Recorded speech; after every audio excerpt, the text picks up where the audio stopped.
Mr. Bum. How are you? It's great to see you. Listen, the reason I sat down here, it looked like too many people wanted your autograph, and I thought if I got in here, then I could slow things down quite a bit, you know, that they'd have their choice, and they'd probably be you. The kid's doing pretty good in Dallas. Obviously, he listened to you. Well, he's not listening to me because I don't tell him anything. Really? I don't know anything to tell him. How long have you had that? To be honest, I'm not even sure. It has to be at least 20-something years. I don't even know. You know, the frightening thing about you is I think I recognize you. What do you think about the Texans at this point? I'll tell you, I really feel for them. They got some injuries that's really killing them. I mean, without a receiver and a running back, they would have won these last two ball games. Could have had both those kids. You always had a situation where you had that game in San Diego where you had a few people out, like the quarterback and the running back, and it worked out. So you got to want to win no matter what. Well, that's true, and they almost did, both of them. They played good. Yeah. You know, I just believe they got a whole lot better football team than everybody realizes. He hasn't coached here since the end of the 1980 season, but everybody knows him. They all still love him. Did you get a kick out of talking to him? And actually, my mom here has sat in the same seats in the Astrodome for 35 years.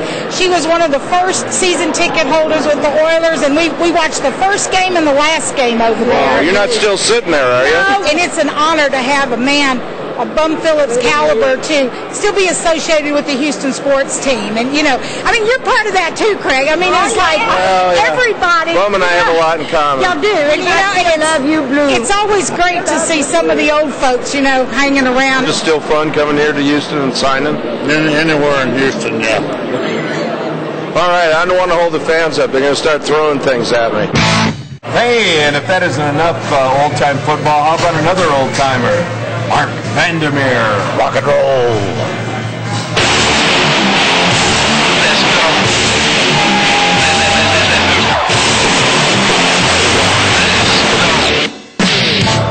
It wasn't exactly a win for the ages for the Texans last Sunday, but it was a performance for the ages for kicker Chris Brown. Brown kicked 3 field goals of 54 yards or longer. That's the first time in NFL history that's ever happened.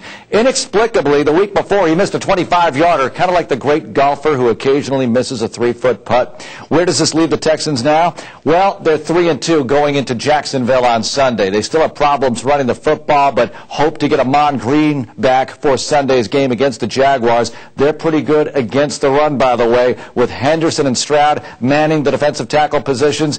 They allowed just 10 rushing yards against Kansas City last week, and they have a guy named Larry Johnson. This could be a tough one, but the Texans do lead the all-time series 6-4. What about the Dallas Cowboys? Monday Night Football. What an event it was. Tony Romo turned the ball over 6 times personally, yet the Cowboys find a way to win the football game at the end. A lot of people think New England's going to blow them out this week. Not so fast, as the Patriots may be very good, but the Cowboys are at home. They just have to hold on to the football. They should be all right. It'll be a close game.